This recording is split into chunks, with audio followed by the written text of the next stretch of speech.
Hello guys, welcome to daily current capsule. This is Divyansh और आज इस वीडियो में हम डिस्कस करेंगे दिसंबर महीने के करंट अफेयर्स का चौथा और आखिरी पार्ट। इससे पहले 3 पार्ट ऑलरेडी आ चुके हैं, अगर आपने नहीं देखे हैं तो जाके देखिएगा उन्हें, और ये आखिरी पार्ट है। So without any further delay इस वीडियो को भी हम स्टार्ट करते हैं। The decommissioned ship provided by which country has been re inducted into service by the Indian navy. 2001 में इंडियन नेवी ने एक शिप को अपनी फ्लीट में कमीशन किया था जिसका नाम था INS तिलनचैंग, जो 2006 तक इंडियन नेवी के पास रहा था। लेकिन उस टाइम मालदीव्स के साथ रिलेशन बेहतर करने के लिए हमने ये शिप मालदीव्स को दे दिया था और 2006 से 2023 तक ये मालदीव्स के पास ही था। लेकिन 2023 में मालदीव्स के साथ हमारे रिलेशंस उतने बेहतर नहीं रहे नई गवर्नमेंट आने के बाद मालदीव्स में, तो उन्होंने इंडिया के जितने भी मिलिट्री पर्सनल्स थे उन सबको वापस इंडिया में भेज दिया है, जिसके साथ ये वाली शिप भी इंडिया के पास वापस आ गई है। और 6 महीने इसकी हमने रिपेयरिंग वगैरह हुई और दोबारा से इसे इंडियन नेवी में हमने इंडक्ट कर लिया है। जब ये मालदीव्स के पास थी तो इसका नाम चेंज हो गया था, MCGS हुरावी के नाम से इसे जाना जाता था, लेकिन अब इंडियन नेवी में इसे दोबारा से एक नए नाम के साथ इंडक्ट किया गया है और इसका नाम है INS तारमुगली। तो ये मालदीव्स वाला मैटर अभी हॉट टॉपिक है, इसलिए ये क्वेश्चन भी इंपॉर्टेंट हो जाता है और इस शिप का नाम भी याद रखना, INS Tarmugli. Who has been awarded the Indira Gandhi peace prize 2023? 2023 का इंदिरा गांधी पीस प्राइज मिला है डैनियल बैरनबॉम। ये एक अर्जेंटीना के पियानिस्ट हैं और इनके साथ अली अबू अवाद, ये सोशल एक्टिविस्ट हैं पैलेस्तीन के। इन दोनों ने ही इजराइल और पैलेस्तीन के बीच में पीस और हार्मनी बनाने के लिए बहुत काम किया है, जिसकी वजह से 2023 का इंदिरा गांधी पीस प्राइज इन दोनों को दिया गया है। Which cricketer has been recommended for Arjun Award by BCCI? BCCI जिसके आज के टाइम में प्रेसिडेंट हैं रॉजर बिनी और सेक्रेटरी हैं जय शाह, उन्होंने रेकमेंड किया है मोहम्मद शामी को इस साल के अर्जुन अवार्ड के लिए। अर्जुन अवार्ड में पहले 5 लाख रुपए दिए जाते थे, जो 2020 में बढ़ा के 15 लाख कर दिए हैं। अब मोहम्मद शामी को अर्जुन अवार्ड में 15 लाख और एक ट्रॉफी दी जाएगी। इसके अलावा BCCI के बारे में आपको ये भी पता होना चाहिए कि उन्होंने हाल ही में एक जर्सी भी रिटायर करी है। यूजुअली क्रिकेट में प्लेयर्स रिटायर होते हैं, लेकिन कुछ ऐसी लेजेंडरी जर्सीज होती हैं, जैसे नंबर 10 की जर्सी थी सचिन तेंदुलकर की, उस जर्सी को भी रिटायर किया था BCCI ने कि उसके बाद ये 10 नंबर की जर्सी किसी और प्लेयर को नहीं दी जाएगी। वैसे ही सेम 7 नंबर की जर्सी भी हाल ही में BCCI ने रिटायर करी है।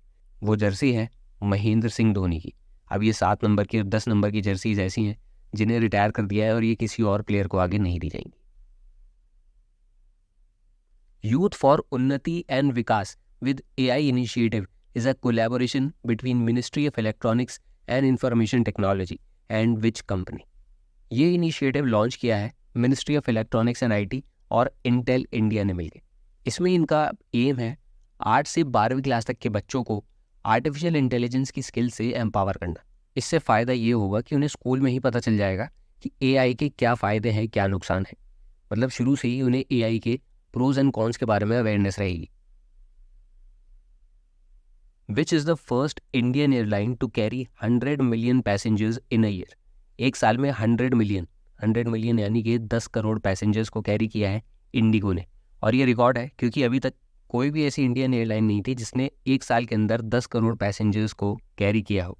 अब इससे related he government of India ने एक स्कीम भी अपनी लॉन्च की थी, आपको याद होगा, उड़ान, उड़े देश का आम नागरिक, जिसका मेन एम ही था कि वो एयर ट्रैवल को अफोर्डेबल बना पाए। इंडिया की टायर 2 और टायर 3 सिटीज़ की में जो बहुत सारे ऐसे एयरपोर्ट्स हैं जो उतने ज़्यादा फंक्शनल नहीं है, उन्हें भी फंक्शनल किया जाए और आम लोगों तक एयर ट्रैवल को पहुंचाया जाए। Which campaign has Interpol launched against human trafficking? आपको पता होगा दुनिया में आजकल ह्यूमन ट्रैफिकिंग बहुत ज़्यादा होती जा रही है। ह्यूमन ट्रैफिकिंग हो गया या फिर माइग्रेंट स्मगलिंग, कई देशों में सिविल वॉर और इंटरनेशनल वॉर्स जो चल रही हैं उनकी वजह से माइग्रेंट्स की प्रॉब्लम भी बढ़ती जा रही है। इसलिए Interpol, international criminal police organisation ने ऑपरेशन स्टॉर्म मेकर्स 2 लॉन्च किया है ताकि इसके ऊपर थोड़ा ध्यान दिया जा सके। और इंटरपोल के हेडक्वार्टर्स हैं लियोन, फ्रांस में। According to recently released IUCN red list update, what percentage of fresh water fishes are facing extinction? IUCN यानी कि international union for conservation of nature, इनके हेडक्वार्टर्स आपको मिलेंगे ग्लैंड, स्विट्ज़रलैंड में।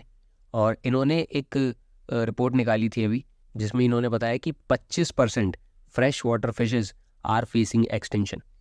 पूरी दुनिया में जितने भी फ्रेश वाटर फिशेज़ हैं उनका 1/4 यानी 25% जो फिशेज़ हैं वो एक्सटिंक्ट होने वाली हैं। उसका मेन रीज़न है क्लाइमेट चेंज।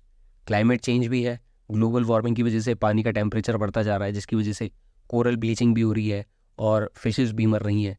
दूसरा रीज़न है पोल्यूशन, वाटर पोल्यूशन, जो प्लास्टिक वेस्ट हम उसमें डालते हैं, तो ये भी एक मेजर फैक्टर है इसका। इसलिए प्लास्टिक का कम से कम यूज़ करें, पानी बचाएं, पेड़ पौधे लगाएं, क्लाइमेट चेंज को ध्यान में रखते हुए ही अपने सारे काम करें, क्योंकि ये दुनिया सिर्फ इंसानों के लिए नहीं है, जंगली जानवरों के लिए भी है, मछलियों के लिए भी है, पक्षियों के लिए भी है। इसलिए जितना हो सके पोल्यूशन कम से कम फैलाएं, क्योंकि अगर एनवायरनमेंट हेल्दी रह पाएगा तभी हम हेल्दी रह पाएंगे। Who among the following has won the MRF Formula 2000 crown? ये जैसे फार्मूला 1 रेसेस होती हैं वैसे ही है, लेकिन ये सिर्फ इंडिया में होती है, इंडियन प्लेयर्स के लिए होती है। तो ये फार्मूला 2000 क्राउन ये जीता है संदीप कुमार ने। इसके अलावा एक दूसरी रेस थी फार्मूला 1600 टाइटल, ये जीता है चेतन सूरीनेनी ने। ये दोनों ही नाम इंपॉर्टेंट है, इन्हें याद रखना।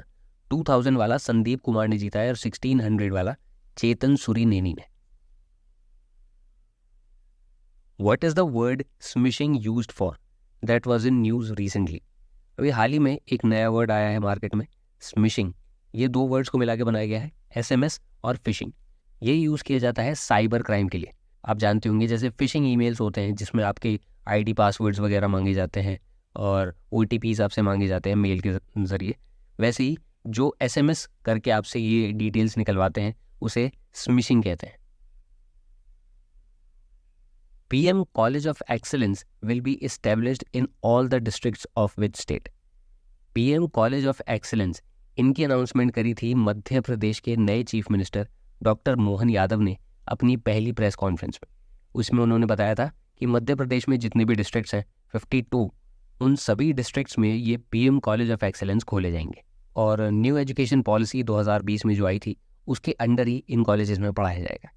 तो मध्य प्रदेश के चीफ मिनिस्टर आपको पता चल ही चुका है, डॉक्टर मोहन यादव, और यहाँ के गवर्नर हैं मंगूभाई पटेल।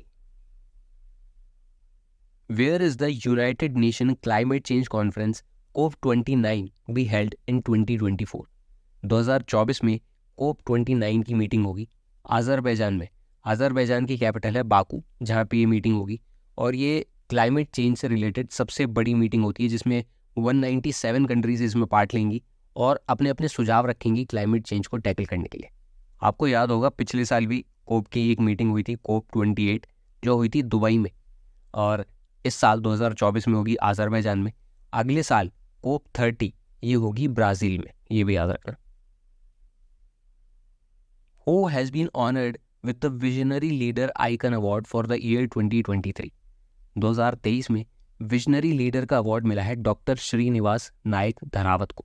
इन्हें 2023 में एक अवार्ड और मिला था जो दिया था टाइम्स ऑफ इंडिया ने fastest growing real estate brand का। तो ये दोनों ही अवार्ड बहुत इंपॉर्टेंट है। विजनरी लीडर आइकन अवार्ड जो मिला है डॉक्टर श्रीनिवास नायक धरावत को, इनका नाम याद रखना। By which name has the language translation tool been unveiled by PM Modi? हाल ही में प्राइम मिनिस्टर मोदी ने वाराणसी में काशी तमिल संगमम के दौरान एक AI टूल लॉन्च किया था जिसका नाम है भाषिनी। ये बहुत ही यूज़फुल टूल है क्योंकि इससे हम बहुत सारी लैंग्वेजेस को ट्रांसलेट कर सकते हैं बहुत आसानी से। ऐसा उन्होंने खुद वहाँ पर करके भी दिखाया था। वो हिंदी और तमिल को बहुत आसानी से ट्रांसलेट कर पा रहे थे, और ऐसे ही इसी टूल की मदद से हम बाकी इंडियन लैंग्वेजेस को भी ऐसी आसानी से ट्रांसलेट कर सकते हैं। ऐसे ही माइक्रोसॉफ्ट ने भी एक स्मॉल लैंग्वेज मॉडल फाई ये लॉन्च किया था। उसका भी यही काम है कि उसके थ्रू हम बहुत सारी इंटरनेशनल लैंग्वेजेस को भी ट्रांसलेट कर सकते हैं। According to the living quality index 2023 published by Mercer, which is the highest quality city in India? India में रहने लायक सबसे बढ़िया शहर है हैदराबाद। ये सर्वे किया है मर्सर ने, और उन्होंने पूरी दुनिया में 500 ऐसे शहर लिए थे जिनको उन्होंने रैंक किया है, जिसमें पहले नंबर पर है ऑस्ट्रिया की कैपिटल वियना, दूसरे नंबर पर ज्यूरिक स्विट्ज़रलैंड की, और तीसरे नंबर पर है वैनकूवर। इंडिया में अगर बात करें तो सबसे अच्छी सिटी है हैदराबाद, दूसरे नंबर पर पुणे और तीसरे पे बेंगलुरु। लेकिन इंटरनेशनली अगर देखा जाए तो इंडिया की सबसे बड़ी सिटी हैदराबाद 153rd पोजीशन पर है, पुणे 154th पर और बेंगलुरु 156 पर। ISRO has been awarded the prestigious Leif Erikson lunar award for which mission. ये लूनर अवार्ड है तो एक लूनर मिशन को ही दिया गया होगा, और 2023 में सबसे ज़्यादा फेमस, सबसे ज़्यादा पॉपुलर अगर कोई लूनर मिशन था तो वो था चंद्रयान 3। ये अवार्ड दिया है होजाविक म्यूजियम ने। ये म्यूजियम है आइसलैंड में, और इन्होंने इसरो के चंद्रयान 3 मिशन को 2023 का लीफ एरिक्सन लूनर अवार्ड दिया है। Which state government has approved the opening of 57 cyber crime police stations. Cyber crime के बारे में आप सब जानते ही हैं कि आज के टाइम कितनी आसानी से और कितनी तेज़ी से साइबर क्राइम हमारी सोसाइटी का पार्ट बनता जा रहा है, और उसे ही कंट्रोल करने के लिए उत्तर प्रदेश की गवर्नमेंट ने 57 पुलिस स्टेशंस खोले हैं जो डेडिकेटेडली साइबर क्राइम से रिलेटेड ही काम किया जाएगा, जिनमें यूपी में ऑलरेडी 18 पुलिस स्टेशंस ऐसे थे, अब 57 और बन गए, total 75 cyber crime police stations Uttar Pradesh में हो जाएंगे। इसके अलावा आपको ये भी पता होना चाहिए कि उत्तर प्रदेश पुलिस ऐसी पहली स्टेट पुलिस है जिन्होंने अपना खुद का व्हाट्सएप चैनल लॉन्च किया है, तो ये भी याद रखना। Which British Indian composer has been included in the 2024 Booker Prize judging panel? Booker prize जो 2024 में अवार्ड दिए जाएंगे उसके जजिंग पैनल में पहली बार एक ब्रिटिश इंडियन को जगह दी गई है। इनका नाम है नितिन साहनी। ये पूरे इंडियन नहीं है, ये इंडियन ओरिजिन के हैं, वैसे ही ब्रिटिश म्यूजिशियन है, पर ये याद रखना कि 2024 में बुकर प्राइज़ की जजिंग पैनल में इनका नाम है। और पिछले साल 2023 में जो बुकर प्राइज़ दिया गया था वो मिला था पॉल लिंच को प्रॉफिट सॉन्ग के लिए, ये भी याद रखना। Which Bollywood star has top the list of top 50 Asian celebrities of 2023। UK की एक मैगजीन है जिन्होंने ये लिस्ट निकाली है टॉप 50 एशियन सेलिब्रिटीज़ की, जिसे टॉप किया है शाहरुख खान ने। इस लिस्ट में प्रियंका चोपड़ा, आलिया भट्ट, दिलजीत दोसांझ और रणबीर कपूर भी हैं, लेकिन इसे टॉप किया है शाहरुख खान ने। आपको उसे याद रखने की टॉप किसने किया है, वो किया है शाहरुख खान ने।